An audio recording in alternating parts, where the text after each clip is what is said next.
Buenas tardes desde España, buenas tardes, bienvenidas, bienvenidos a esta nueva conferencia virtual de CUP. Y nada, como veis, hoy vamos a hablar del biogás. El título de la conferencia es Biogás, el aprovechamiento de los desechos orgánicos para generar combustible. Me presento, yo soy Juan Hernández y soy uno de los tutores del máster de energías renovables, ¿vale? Y nada, pues vamos a comenzar con la presentación. Ya sabéis que me podéis escribir en el chat que tenemos, con comentarios, preguntas, bueno, lo que queráis, ¿vale? Antes de empezar, como siempre, pues quiero presentaros el máster que tutorizo junto con mi compañera Mónica. Y bueno, como veis está dividido en 4 grandes bloques. A su vez estos bloques se dividen en módulos, ¿vale? El primero de ellos es el área de entorno energético y energía eólica, en el cual yo pues, me ocupo de tutorizar el módulo de entorno energético y en él pues nada, estudiamos conceptos básicos que vamos a necesitar para entender lo que viene posteriormente, todas las diferentes energías renovables que estudiamos, etcétera, ¿vale? En el segundo área es el de energía hidráulica de biomasa, que tutoriza mi compañera Mónica. El tercero es el área de energía solar, que está dividido en un módulo de energía solar térmica y otro de energía solar fotovoltaica, ¿vale? En ambos módulos, pues repasamos todos los conceptos que se necesitan para entender tanto térmica como fotovoltaica, aplicaciones, la evolución, los distintos componentes de las instalaciones, etcétera, etcétera, ¿vale? Y aparte, pues en los casos prácticos realizamos dimensionamientos de instalaciones tanto para energía térmica para aplicaciones de ACS como fotovoltaica para instalaciones aisladas o conexión a red, etc. Y el último módulo es el área de marco de desarrollo, implantación y gestión y energías renovables emergentes. Esta parte es la última que tutorizo yo y estudiamos pues, la energía geotérmica, la energía marina y el hidrógeno junto con las pilas de combustible. ¿Vale? Y nada, si queréis más información sobre el máster, pues ya sabéis, podéis contactar conmigo, con los coordinadores y nada, os responderemos rápidamente, ¿vale? Bien. Este es el índice que voy a seguir hoy.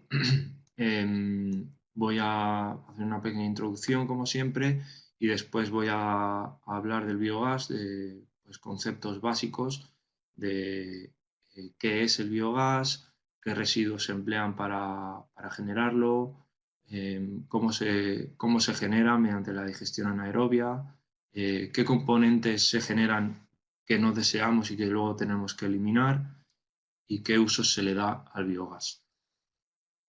El punto número 3 son los pretratamientos a los que se somete el biogás para eliminar esos componentes que no deseamos. En cuarto lugar, los procesos de purificación, que son unos procesos, como ya veremos, para depurar el biogás y obtener biometano, ¿vale? Que es lo mismo prácticamente que el gas natural. Y por último, una serie de ventajas y retos a los que se enfrenta esta tecnología. Vale. Bien. Bueno, vivimos en un contexto en el que la producción de residuos se encuentra en continuo aumento y la actividad económica vinculada a ellos pues es cada vez más importante. El modelo económico que tenemos actualmente es un modelo lineal, ¿vale? Y se basa pues, en el tomar, fabricar, consumir y eliminar, ¿vale? Este modelo es agresivo con el medio y más pronto que tarde va a agotar las fuentes de suministro, tanto materiales como energéticas. Además, este tipo de economía es muy dependiente de las materias primas y esto lo que conlleva es que haya riesgos en el suministro, precios más elevados, precios también que son muy volátiles en algunas ocasiones y sobre todo se reduce el capital natural, ¿vale? Del que tanto depende. Esto, la consecuencia del capital natural, al final, es que el desarrollo económico se para en seco.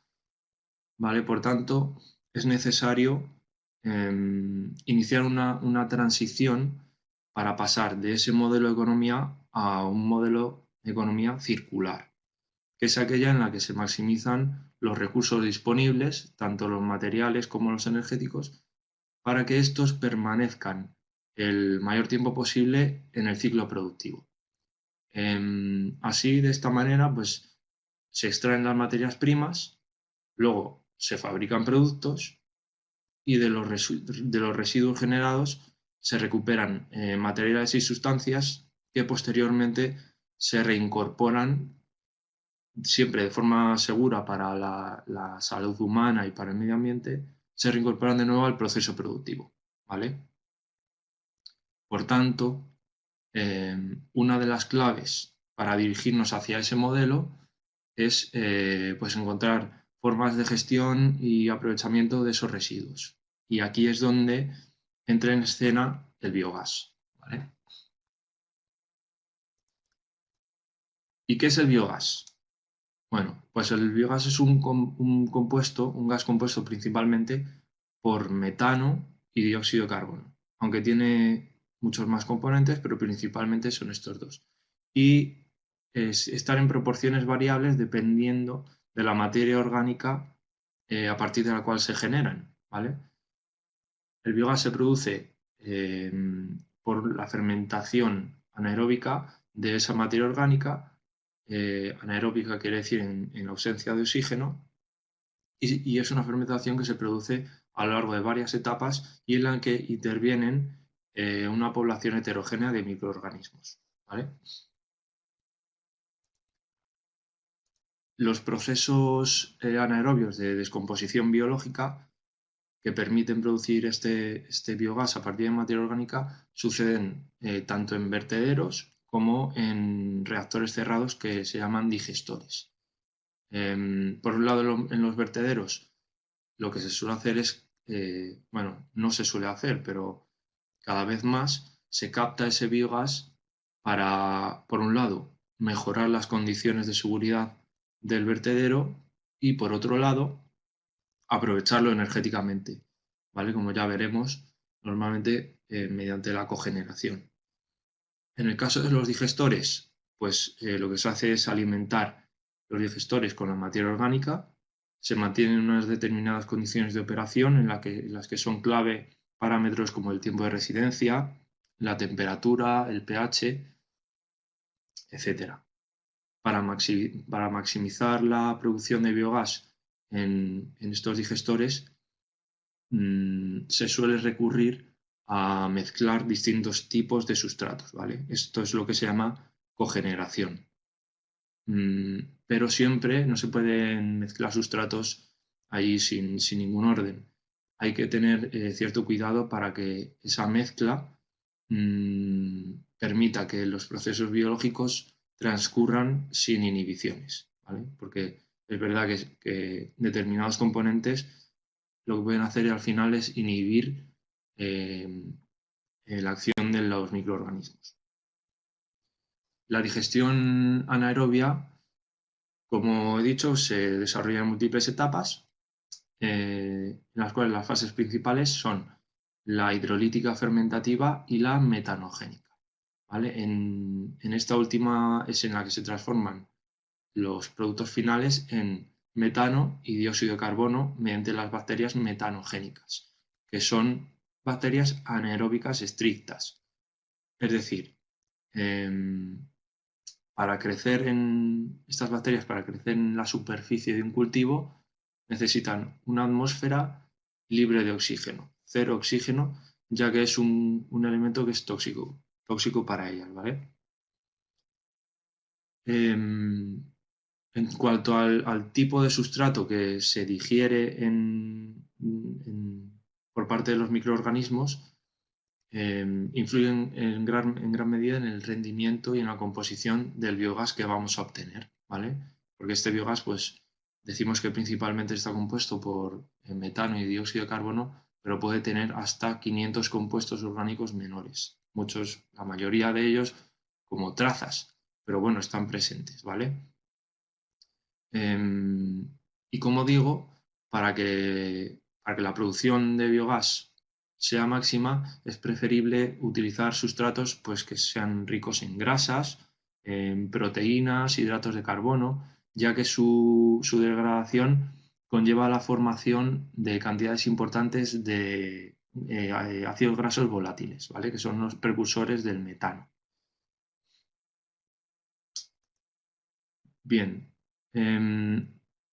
¿cuáles son los principales residuos que se emplean para generar el biogás? Pues por un lado tenemos residuos ganaderos y de granjas, que son pues, el estiércol y los purines de todo tipo de ganadería, tanto bovina como ovina, aves, pues, toda la que os imaginéis sirve para este aprovechamiento. En general, el potencial de estos residuos pues no es demasiado alto porque tienen mucho contenido en nitrógeno y porque son demasiado líquidos. Pero, ¿qué pasa?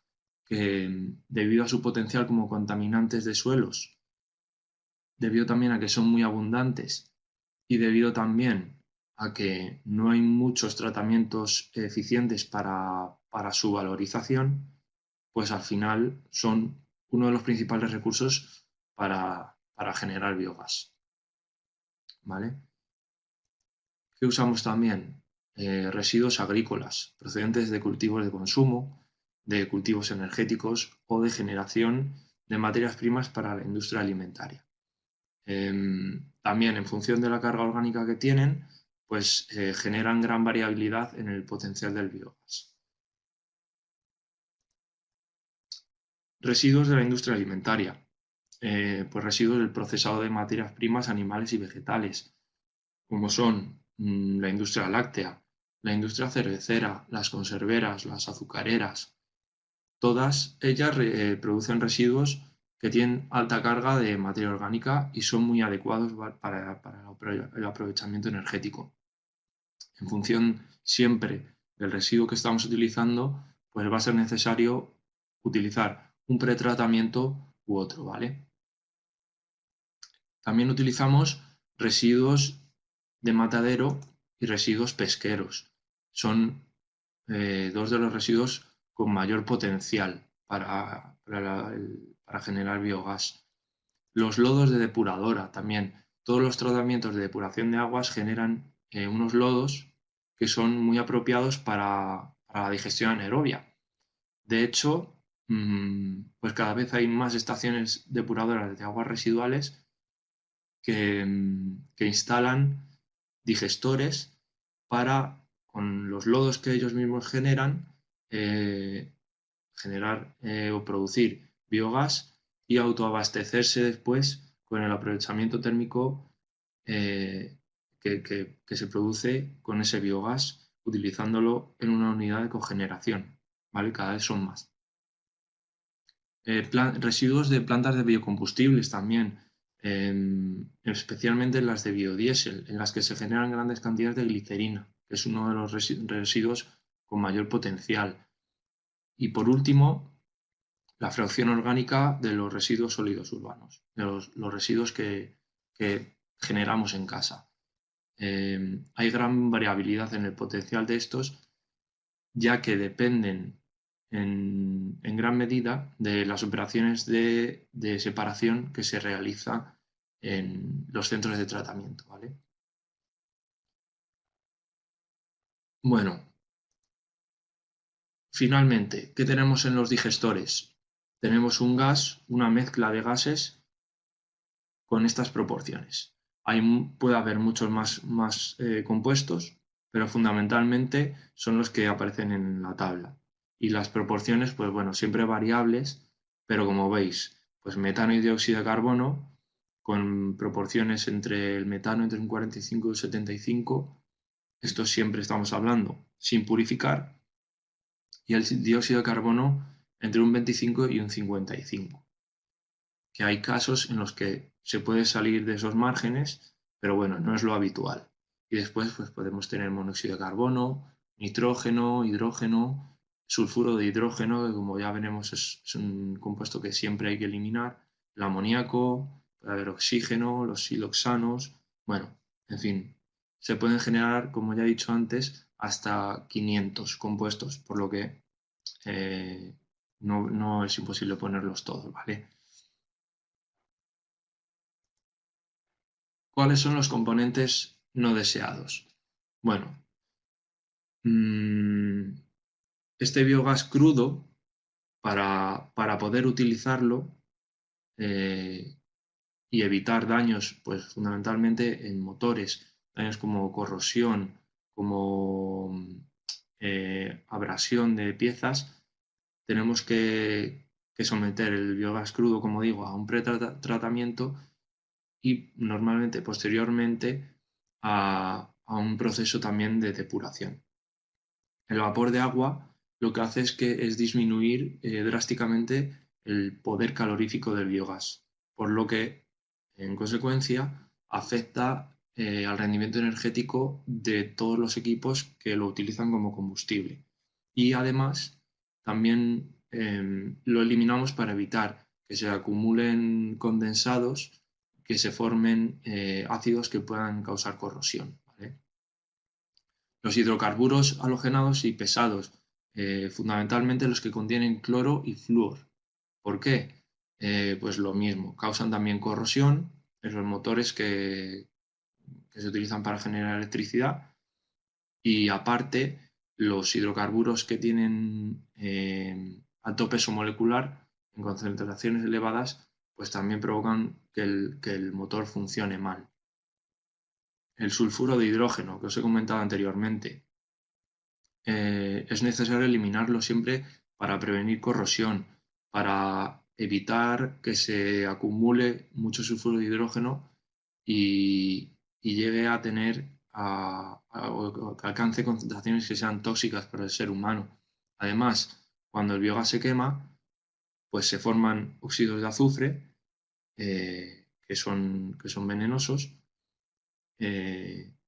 Y por otro lado también lo que hacen estos óxidos de azufre es descender el punto de condensación del gas de escape, con lo cual se puede formar ácido sulfuroso, el H2SO3, ¿vale? Que es muy corrosivo, mucho más corrosivo.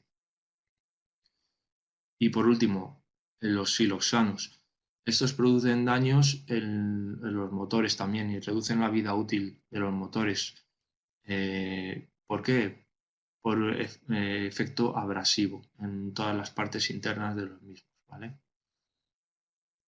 Entonces siempre es necesario eh, hacer un pretratamiento del biogás para eliminar estas partes y que por lo menos cuando vamos a utilizar el biogás en unidades de cogeneración, las proporciones principales sean metano y dióxido de carbono. ¿Qué usos les damos al biogás? Pues como ya he comentado, cuando se obtiene directamente de los digestores, se ha sometido a esos pretratamientos, se puede utilizar directamente como combustible en las unidades de cogeneración para producir energía eléctrica y calor, ¿vale? Para este propósito, pues es necesario que el biogás tenga más de un 45% de metano, menos de 65% de CO2 y luego pues menos de 200 partes por millón de sulfuro de hidrógeno y contenido nulo de oxígeno y nitrógeno, ¿vale? Estas son las condiciones. En este caso, cuando se utiliza en unidades de cogeneración, pues la electricidad que se produce normalmente se consume en la propia planta o se exporta para consumidores cercanos, ¿vale? Mientras el calor pues, se aprovecha generalmente en el propio proceso de producción del biogás.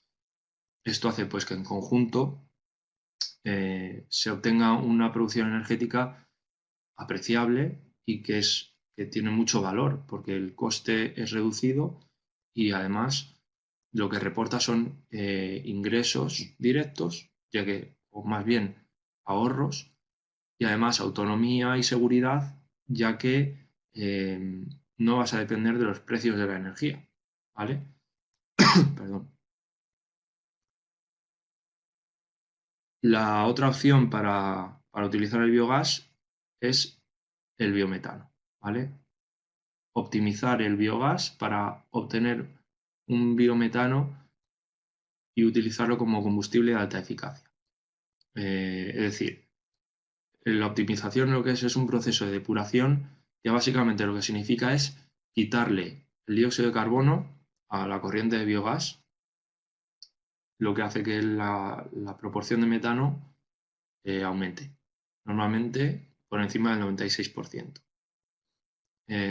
Debido a que la composición química y el poder energético de este biometano que estamos obteniendo, que es prácticamente todo metano, es muy similar al del gas natural que tenemos en nuestras casas, este biometano se puede utilizar igual que el gas natural, con los mismos fines.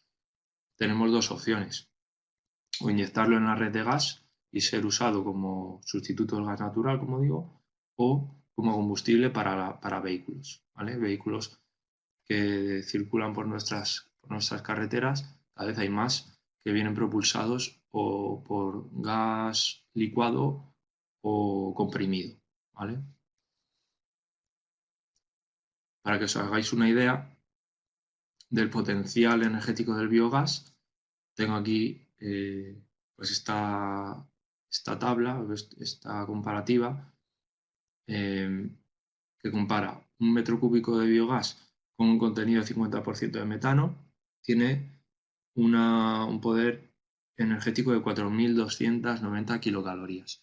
Y las equivalencias, pues como veis, equivale a un poco más de medio litro de gasolina, casi un litro de alcohol combustible, más de medio kilo de carbón, bueno, en fin, que tiene un potencial enorme y nada, pues desde luego debemos aprovecharlo.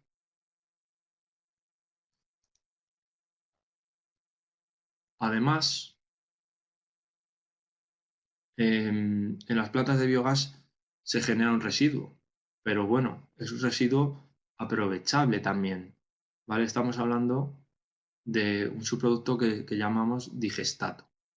¿Qué es? Es un material líquido residual que se genera en grandes volúmenes y presenta una elevada humedad, además de una considerable proporción de nitrógeno y de fósforo, por lo cual se puede emplear como fertilizante orgánico para cultivos y para mejorar el suelo, con lo cual se ahorran costes de producción de fertilizantes minerales, se evitan emisiones, las emisiones que se generan en esa producción, y se ahorran hasta 13 kilos de CO2 equivalente por tonelada, ¿vale? O sea que al final todos son ventajas.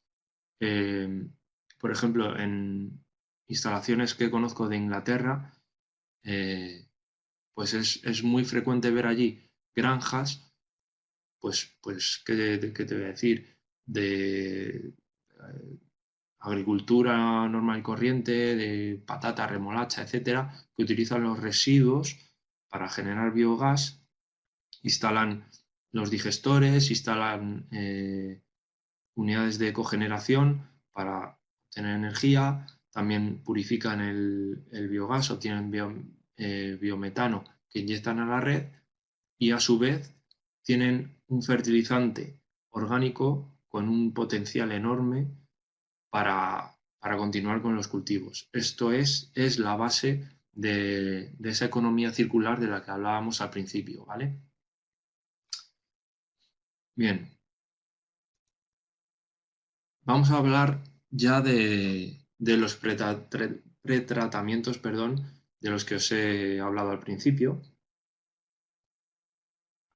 y que se utilizan para purificar el gas en mayor o menor medida, dependiendo del origen de los residuos y también del destino final, ¿vale?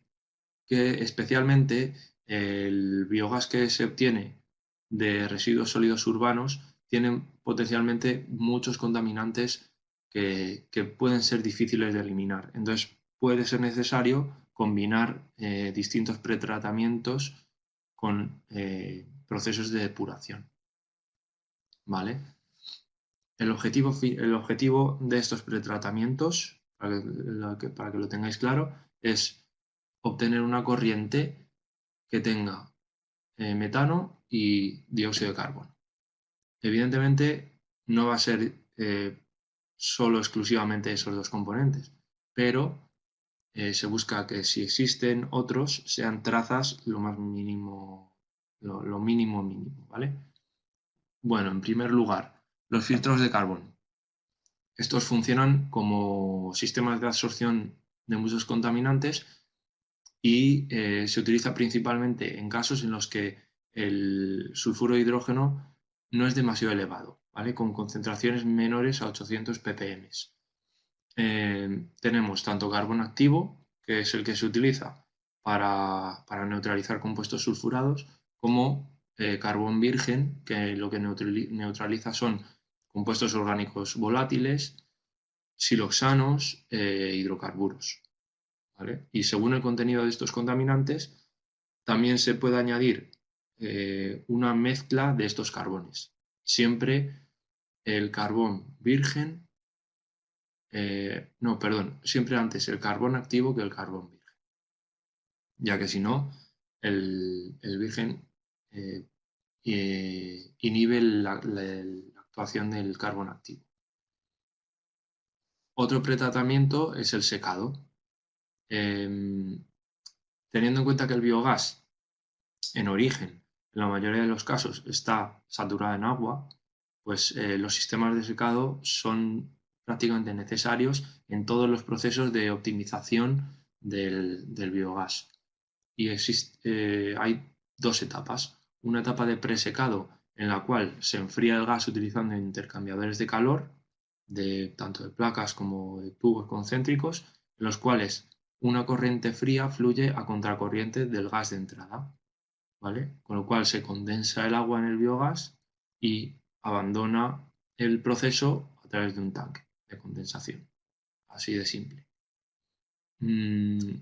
La etapa de possecado, lo que se hace ya pasar el biogás por unos tanques que tienen un absorbente específico que retiene la humedad, ¿vale? Un absorbente sólido, poroso. Otro pretratamiento sería la columna de neutralización de amoníaco, en la cual también el biogás va a fluir a contracorriente de una disolución acuosa, que a veces estas disoluciones pues, contienen compuestos químicos, y lo que hacen es retener básicamente el amoníaco por reacción química. También pueden absorber parcialmente compuestos orgánicos volátiles, pero básicamente el amoníaco. Y en último lugar, la desulfuración química y biológica, que se utiliza para corrientes de biogás que tienen un contenido de sulfuro de hidrógeno elevado, ya para casos que tienen más de 800 ppm. Se toma como valor, digamos, base esos 800 de arriba a abajo para utilizar, por un lado, filtros de carbón o en casos de que tengan más, pues las desulfuraciones tanto químicas como biológicas. El proceso químico se basa en un principio similar al de la columna de neutralización de amoníaco, ¿vale? Pero la corriente que fluye a contracorriente es una disolución que es de base cálcica, ¿vale? Una base.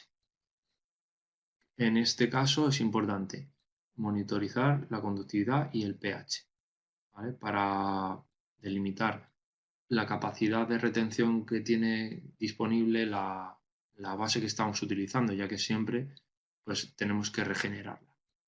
El proceso biológico, por su parte, lo que hace es emplear microorganismos para neutralizar los sulfuros presentes en el gas.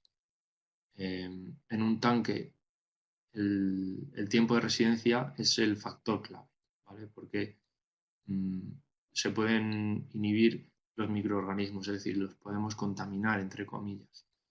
Estos microorganismos lo que tienen es cierta capacidad para oxidar los compuestos reducidos del azufre.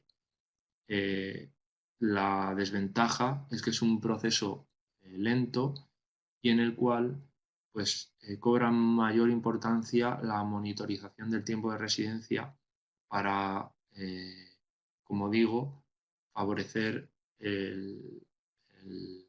la actuación de los microorganismos.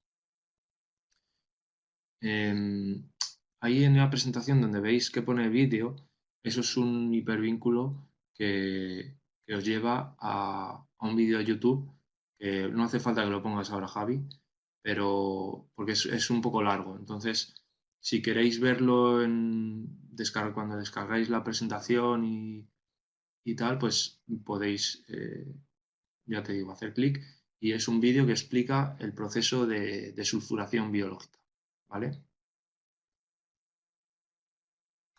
Bien, pues estos son los pretratamientos. Ahora vamos a pasar a ver los procesos de purificación, cuyo objetivo es obtener una corriente de metano que tenga los mismos estándares y especificaciones que el gas natural para poder inyectarlo a la red de consumo o también en otras ocasiones para utilizarlo en vehículos propulsados por gas. ¿Vale? Esto siempre va a depender bueno, del país en el que nos encontremos. Es uno de los retos del biogás, que se llega a un acuerdo en cuanto a las características que tiene que tener el biogás para poder inyectarlo a una red que sea lo que esté lo más distribuida posible, ¿vale? Igualmente para utilizarlo en los coches. Lo lógico sería homogeneizar todos estos aspectos, pero bueno. Bien, el primer método del que quiero hablar es el lavado con agua presurizada, en el cual el principio de actuación es la diferente solubilidad que tienen metano y CO2 en el agua. El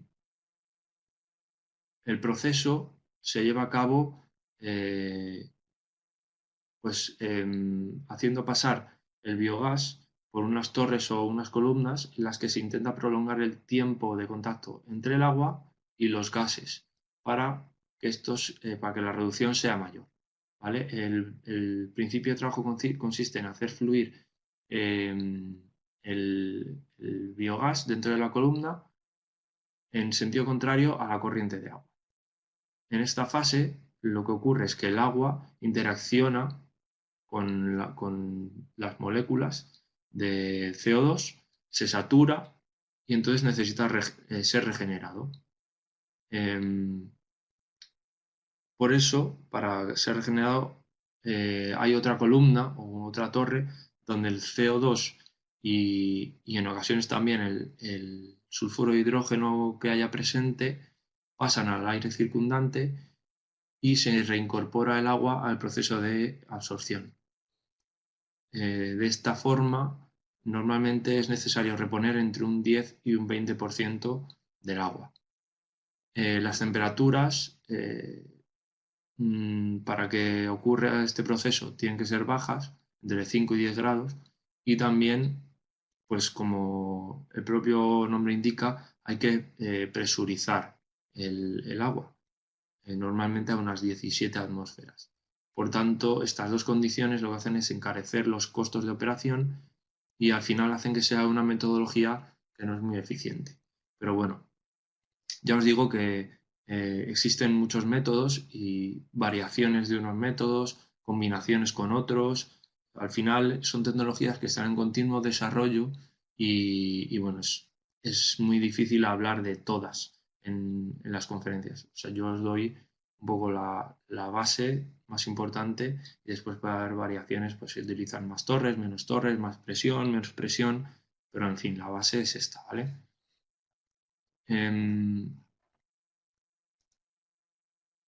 Esta es el GIF, Javi, que quería enseñarles.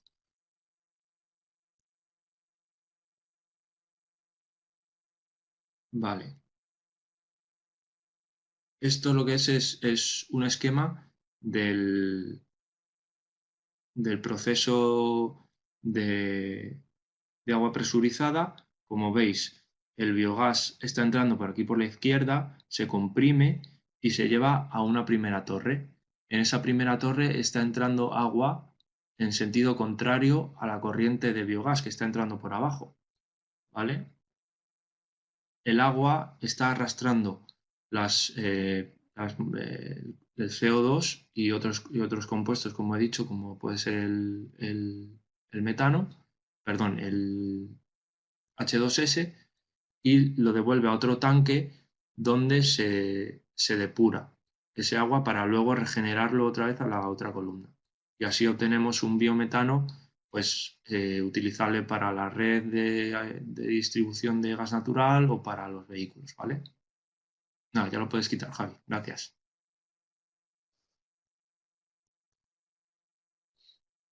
Bien. Otro de los procesos de purificación que se utilizan es el lavado químico, pero con aminas. Es decir, que es igual que el lavado con agua presurizada, pero en este caso lo que se utiliza es una disolución de aminas, que son compuestos orgánicos derivados del amoníaco. Y ocurre lo mismo. Esa disolución fluye a contracorriente al flujo de gas crudo. Y gracias al poder que tienen para absorber CO2, este biometano húmedo se dirige a una fase de secado, ¿vale? ¿Qué diferencia tiene este proceso respecto al anterior? Pues que es un proceso exotérmico. Hasta cierto punto se libera calor que puede ser recuperada en un intercambiador a la salida de la columna de absorción.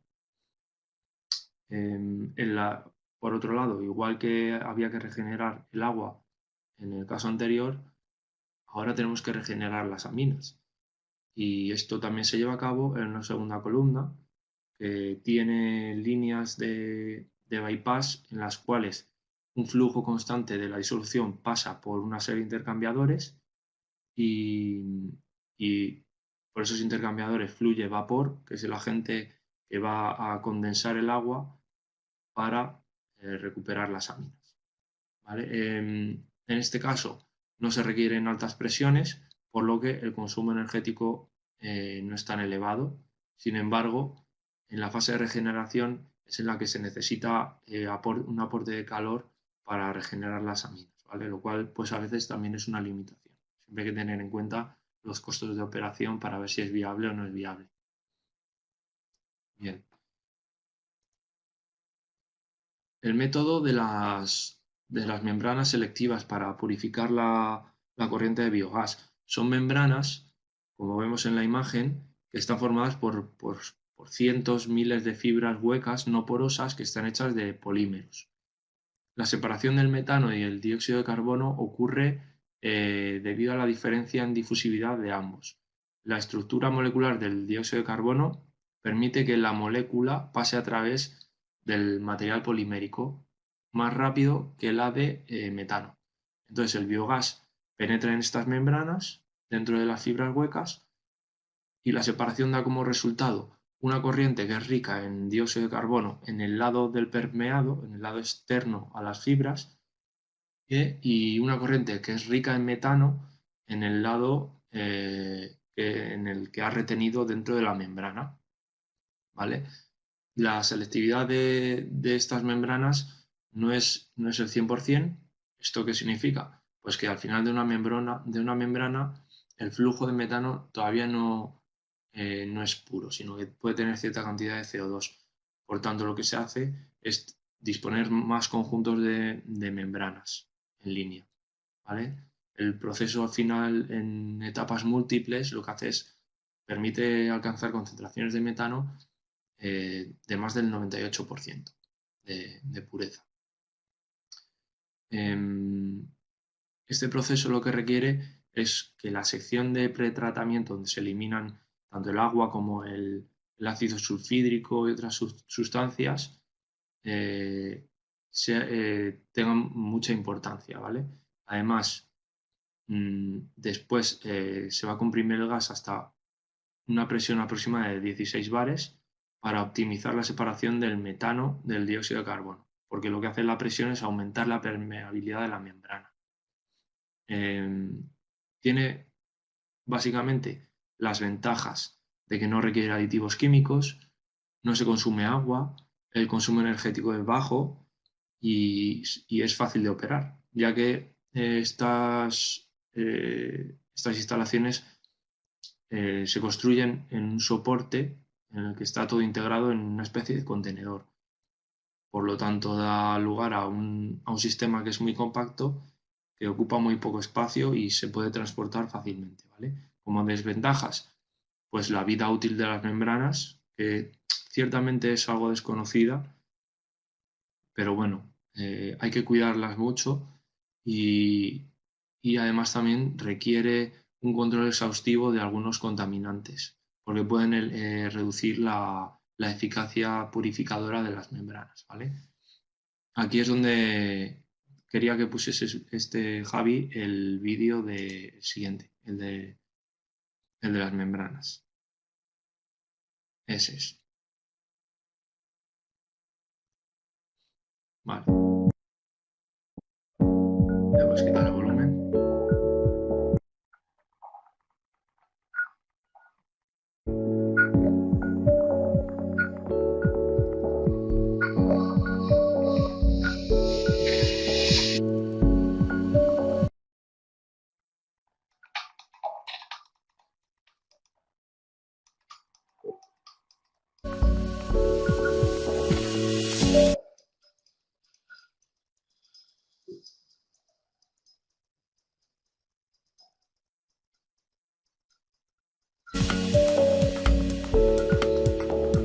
¿Veis?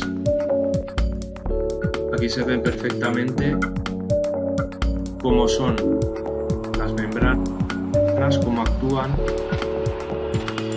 ¿Veis? Dejan pasar a un lado el CO2 y el agua y se mantiene el metano en el interior de ellas. Y lo que se suele hacer es disponer varias etapas .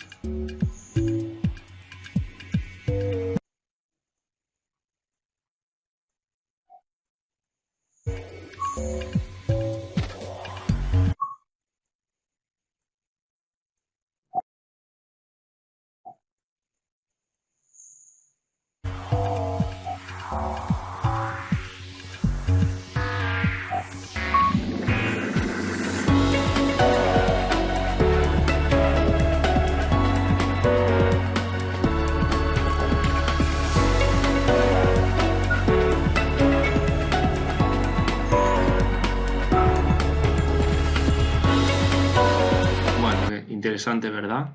Se ve perfectamente toda la estructura de las fibras, cómo funciona, cómo están dispuestas dentro de un tubo perfectamente aislado. Bueno, la verdad que impresionante. Nada, ya os digo, si en el momento que descargáis la presentación, en esta diapositiva está incrustado ese vídeo, ¿vale? O sea que lo podréis ver las veces que queráis y si no lo conseguís, pues me lo pedís, sin problema. Bien, y después de las membranas, el último método del que quería hablar son los procesos de criogenización, ¿vale? Estos procesos se basan en el aprovechamiento de los distintos puntos de licuefacción de los gases presentes en el biogás crudo.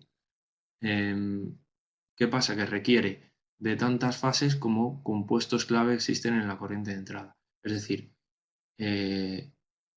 si queremos eliminar 4 compuestos, tiene que haber 4 fases de purificación.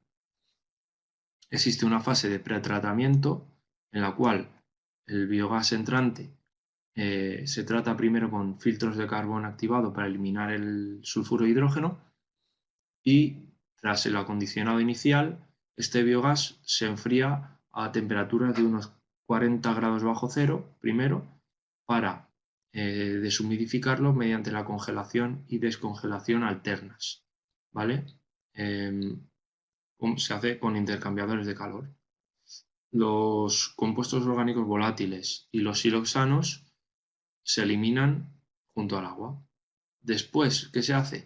Se vuelve a congelar el biogás, esta vez a unos 75 grados bajo cero, lo que permite retirar más humedad del biogás y eliminar otros contaminantes distintos. Finalmente, lo que se hace es capturar el CO2, se separa y se licúa. Entonces el biogás que ha llegado seco se enfría a 120 grados bajo cero y es en el momento en el que se aprovecha el punto de licuefacción del CO2 y se recupera de forma líquida y ya obtenemos un biometano seco y con unas concentraciones de metano de en torno al 98% también, ¿vale? Y aquí es donde os quiero mostrar el último vídeo, que es el que nos muestra cómo funciona este proceso también.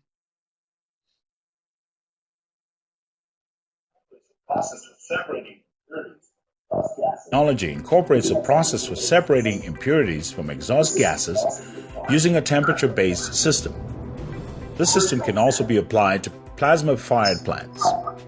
Operational steps begins with directing the gases from a power plant to a first-stage cooling unit, wherein the temperature of the gases is lowered to a predetermined level, resulting in some components of the gas converting to their liquid state. Following the first stage cooling step, the solution of gas and liquid is pumped into a gas-liquid separator. The liquid is directed to a storage unit, and the gas is directed to a second stage cooling unit, wherein the temperature is at a much lower level, resulting in other components in the gas converting to their liquid state. Following the second stage cooling step, the solution of gas and liquid is pumped into a second gas-liquid separator. The liquid within the second gas-liquid separator is directed to a second stage storage unit, and the clean gas is directed downstream for use in known commercial applications or emitted safely without any environmental issues. Our system utilizes liquid nitrogen as the cooling agent, which is supplied by a liquid nitrogen generator. With our patent-pending cryogenic gas cleanup system, various gas impurities, including nitrogen oxide, hydrogen sulfide, carbonyl sulfide, hydrochloric acid, sulfur oxide, and carbon dioxide, can be removed from different power plants successfully. For more information on this or any of our other patented technologies, you can reach us at contact@millenniumsynfuels.com. Follow us on Twitter @ms. Perdonad, que creo que he movido la pantalla y ha tapado el vídeo. Bueno, de todas formas está también en esta parte de la presentación y básicamente lo que explicaba era lo que os he contado. Entra la corriente de biogás y se enfría en un primer tanque. En ese se elimina cierta cantidad de humedad y ciertos contaminantes. Después se recupera la corriente de gas y se vuelve a enfriar, esta vez a una temperatura más baja, para volver a retirar humedad y otros contaminantes. Y posteriormente se lleva ya esa corriente a una captura de CO2, ¿vale? O sea que, nada, si queréis, ya te digo, al descargar la presentación va a estar el vídeo aquí y si no, pues me lo pedís por privado y ya está. Bien, ¿Qué ventajas tiene el biogás o el biometano? Pues es un combustible que es comercialmente viable, esto está demostrado. Se puede apoyar en infraestructuras existentes, todas las que existen ya para el gas natural, y la tecnología para depurarlo está madura y ha sido probada. Está demostrado, pues simplemente viendo que existen diversos métodos para eliminar tan solo gases específicos, contaminantes específicos, eh, que todo esto es una tecnología madura y que se puede confiar en ella. Además, contribuye a mejorar la calidad del aire, se reducen las emisiones de dióxido de carbono, de óxidos de nitrógeno y de partículas. Otra ventaja, el digestato que comentamos antes. El uso de este residuo como fertilizante cierra el ciclo en ecosistemas regionales y evita las emisiones de CO2 que serían liberadas al medio ambiente mediante la producción de fertilizantes minerales. Y por último, muy importante, eh, todas estas instalaciones lo que hacen es generar empleos verdes en zonas agrícolas, en zonas rurales. Por tanto, mayor importancia si cabe y debería tenerse en cuenta esto para dedicarle más apoyo político. Ese es uno de los retos que tiene esta tecnología. Por un lado, insuficientes incentivos fiscales.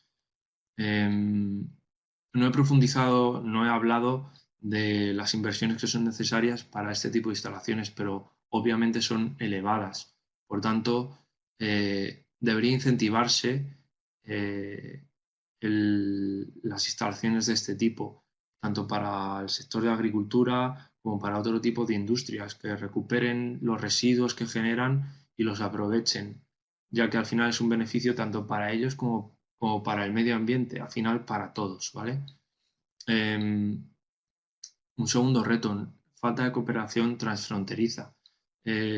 No hay acuerdo en cuanto a las diferentes normas técnicas y los sistemas de certificación para poder comercializar todo este biogás, inyectarlo en las redes.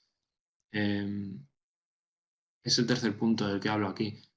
Falta una normativa común sobre calidad del gas en la red, para que todos los países tengan unos parámetros, no digo que sean iguales, pero que sean similares para poderlo aprovechar en una red de distribución que sea transfronteriza.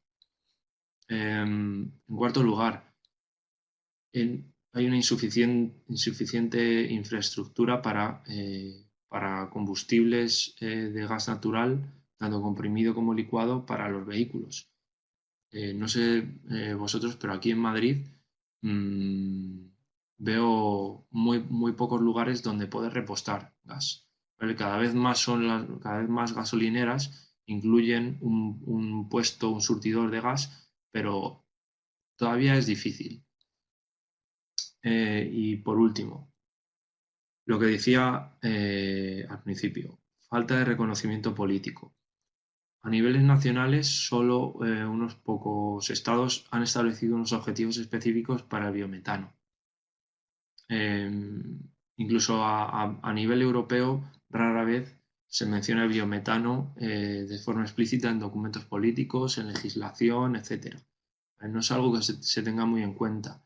Y como hemos visto a lo largo de la conferencia, el potencial que tiene es enorme y nos vamos a beneficiar todos, tanto con la reducción de emisiones como con los residuos que podemos obtener y podemos aprovechar para nuestros cultivos, etcétera, ¿vale? O sea que nada más. Desde aquí un llamamiento al sector político para que intente fomentar el biogás lo máximo posible.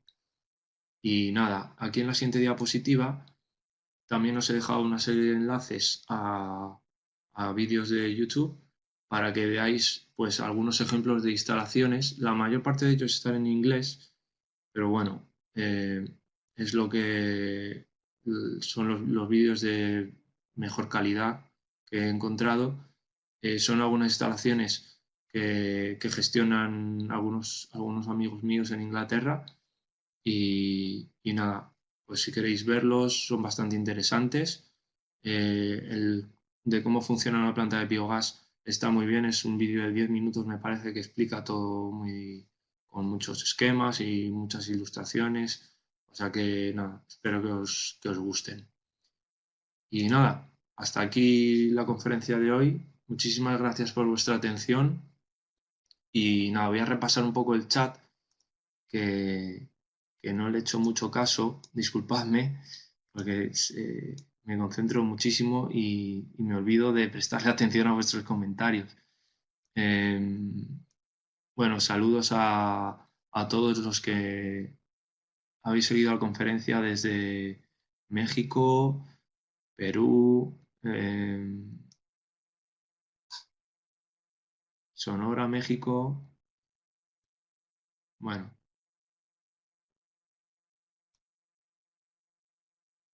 es muy interesante este tema, desde luego, Carla.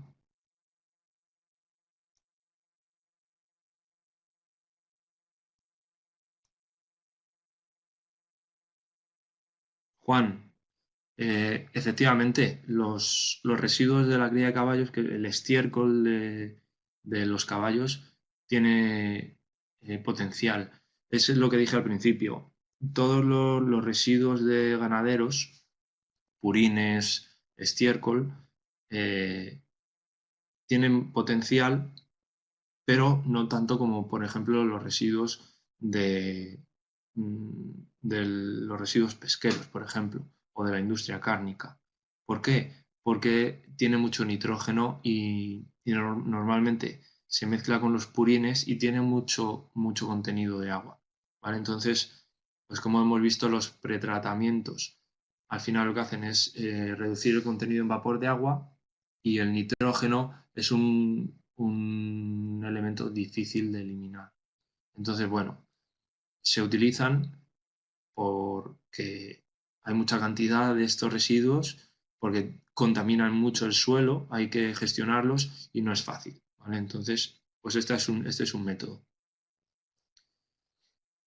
Mm,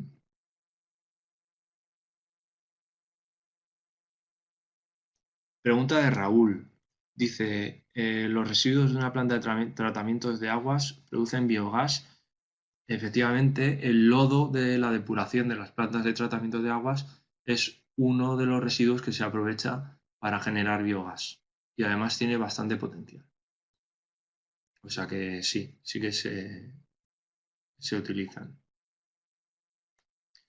Antonio dice que a quién se le vende el biometano. Bueno, eh, no sé la normativa de los distintos países de los que nos estáis viendo, cómo está en este momento, en este sentido, pero por ejemplo, en Inglaterra sí que se inyecta este biometano que se obtiene a la red de distribución de gas natural y por tanto se vende a las compañías que distribuyen ese gas natural. Se lo pagan, no sé ahora mismo el precio, pero desde luego es un negocio lucrativo.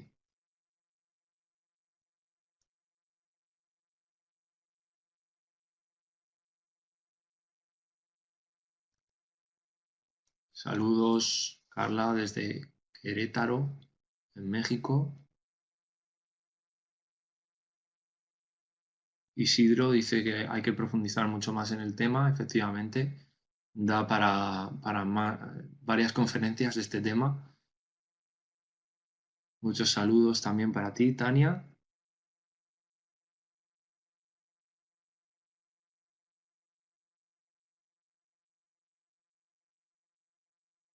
Dice Antonio, sí, para montar una planta de biogás en un cebadero de terneros tienes que sacar primero un permiso de gestión de residuos.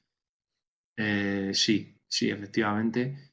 ya que pues básicamente lo que vas a hacer es aprovechar todos esos residuos, digamos, de forma industrial. Va a ser una actividad económica más. Entonces tienes que sacar un permiso para gestionarlos.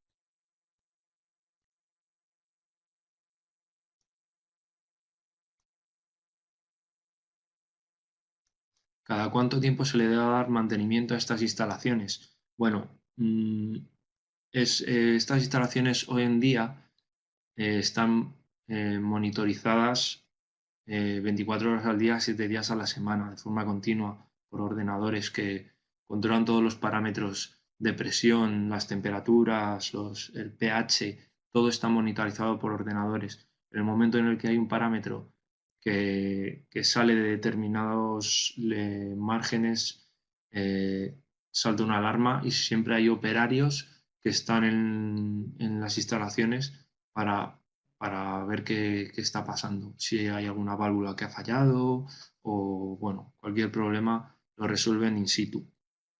Hay algunos problemas que se pueden resolver a distancia, porque claro, muchas de estas válvulas se abren y se cierran dándole a un botón en un ordenador, básicamente.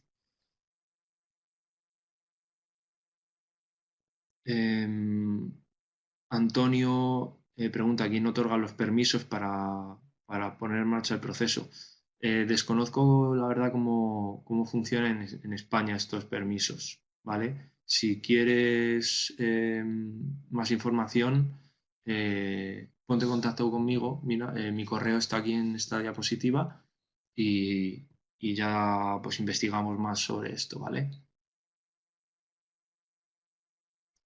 Camilo dice si hay alguna posibilidad de una conferencia de diseño de biodigestores.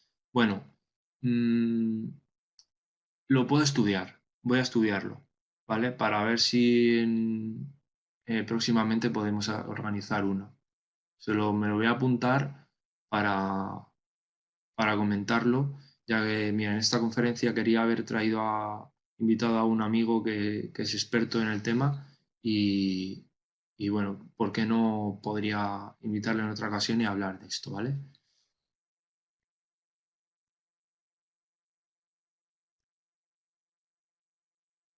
Jorge dice si al obtener el biogás a partir de purín de cerdo y después utilizarlo en quemadores para calentar pollos, existe algún riesgo de bioseguridad. Mm, vamos a ver, el biogás se quema en unidades de cogeneración, ¿vale? En estas unidades, al final, se genera por un lado electricidad y por otro lado hay calor residual. Ese calor, lo que se hace es aprovecharlo con intercambiadores, con tuberías. Por tanto, no tiene por qué haber ningún riesgo para, al aprovechar este calor, ¿vale? Simplemente una instalación de garantías.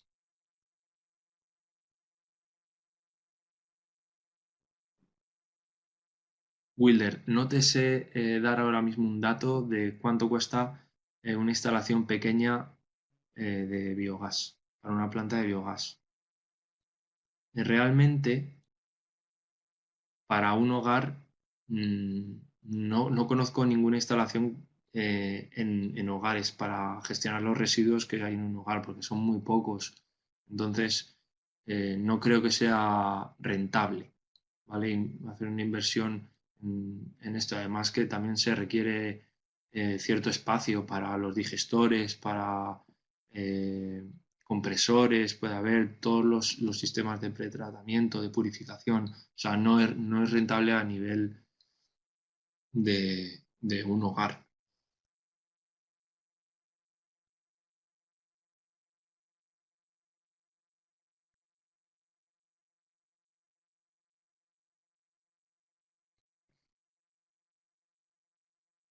Antonio, la pregunta te la respondí antes. No estoy muy seguro quién los otorga, pero, pero ya te digo, si te interesa, ponte en contacto conmigo en el correo que aparece en la diapositiva y, y lo investigamos, ¿vale?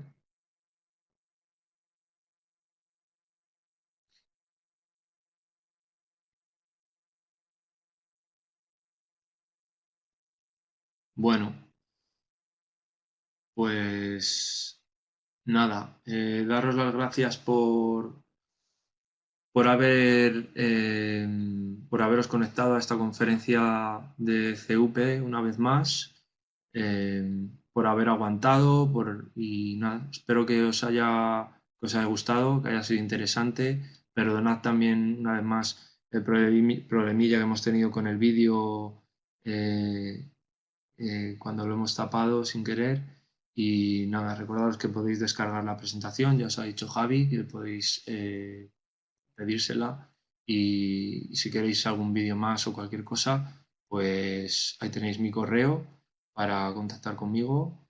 Y nada, un saludo a todos, y, y muchas gracias por haber estado en la conferencia.